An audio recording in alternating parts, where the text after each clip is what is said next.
ترتیب نہج البلاغہ کی یہ ہے کہ اس کتاب کو 3 حصوں میں تقسیم کیا گیا ہے. پہلا حصہ جو ہے اس میں مولا علی کے خطبات ہمیں ملیں گے آپ کو پڑھنے کے لیے، جو ہر موضوع پر ہیں یہ خطبات. اور دوسرے حصے میں مولا علی کے خطوط ہمیں ملیں گے جو مختلف لوگوں کو میرے مولا کائنات نے لکھے. اور تیسرا حصہ جو ہے وہ مولا علی کے اقوال زرعی، ارشادات کا مجموعہ، سینکس، چھوٹے چھوٹے سے مولا علی کی جو سینکس ہیں اس میں وہ دیا گیا ہے. تو 3 حصوں میں اس کو ڈیوائڈ کیا گیا ہے. خطبات جو ہیں وہ مولا علی کے 241 کے قریب ہیں جو نہج البلاغہ میں ہمیں ملیں گے، اور مولا علی کے جو لیٹرز ہیں وہ 79 کے قریب لیٹرز ہیں جو ہمیں نہج البلاغہ میں ملیں گے، اور 480 کے قریب یعنی کہ 480 مولا کی وہ سینکس ہیں، وہ حکیمانہ کلمات ہیں کہ جس کے ایک ایک لفظ میں معنی اور مفاہیم کا ایک سمندر ہمیں موجزن نظر آتا ہے، اور فصاحت و بلاغت کا ایک اعلیٰ ترین پیمانہ ہمیں نظر آتا ہے جو ان چھوٹے چھوٹے سے لفظوں میں ہمیں ملے گا. نہج البلاغہ کو سید رضی شریف اور سید مرتضیٰ علم الہدیٰ نے جمع کیا. یہ دونوں بھائی بہت بڑے عالم دین تھے، اور ان دونوں بھائیوں نے مل کر نہج البلاغہ کے تمام خطبات اور تمام لیٹرز مولا کے جو کچھ بھی ہیں 4 صدی ہجری کے اواخر میں مرتب فرمایا. سید رضی شریف کی ولادت 359 ہجری میں ہوئی، اور آپ کی وفات کے لیے ہمیں جو تاریخ ملتی ہے وہ ہے 6 محرم 406 406 ہجری. یعنی کہ اگر آپ ان کی عمر کا اندازہ لگائیں تو تقریباً 47 ایئرز آپ کی ایج. اتنی کم عمری میں آپ نے وہ کارہائے نمایاں انجام دیے جس کی مثال ہمیں تاریخ میں دونوں بھائیوں نے جو دیے نہیں ملتی ہمیں تاریخ میں اس کی مثال. اور یہ دونوں بھائی آسمان علم کے، آسمان خطابت کے، فصاحت و بلاغت کے تابندہ آفتاب و ماہتاب بن کر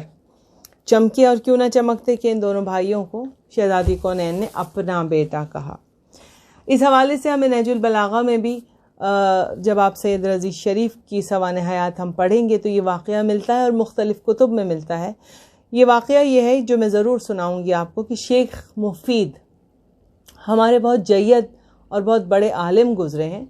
اور جب ان کی بلندی کے لیے 2 جملے کہوں گی میں کہ کتنے بڑے عالم تھے وہ، کہ جب ان کی وفات ہوئی تو تاریخ میں ملتا ہے کہ ساری رات آسمان سے ستارے ٹوٹ ٹوٹ کر زمین پر گرتے رہے،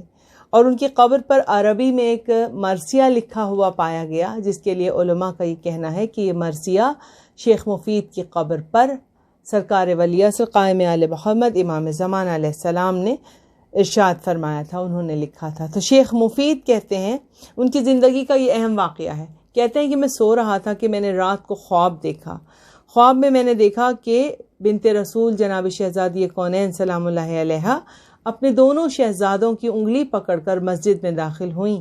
اور صحن مسجد میں قریب آئیں اور آ کر فرمانے لگیں کہ اے شیخ مفید، میرے دونوں بچوں کو تعلیم دو، میرے دونوں بچوں کو علم سکھاؤ. کہتے ہیں کہ یہ جب میں نے یہ خواب دیکھا تو میری ایک دم سے آنکھ کھل گئی، اور آنکھ کھلی تو میں بہت پریشان ہوا،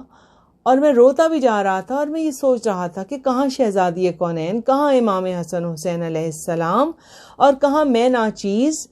کیا میری حیثیت، کیا میری اوقات، کیا میری ذات کہ میں امام حسن حسین علیہ السلام کے لیے بی بی فرما رہی ہیں کہ انہیں تعلیم دو، انہیں علم سکھاؤ، مخاطب ہو رہی ہیں.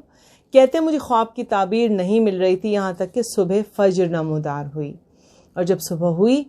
تو میں نے دیکھا کہ مسجد میں ایک سیدانی اپنے 2 بیٹوں کا انگلی پکڑ کر مسجد میں داخل ہوئی،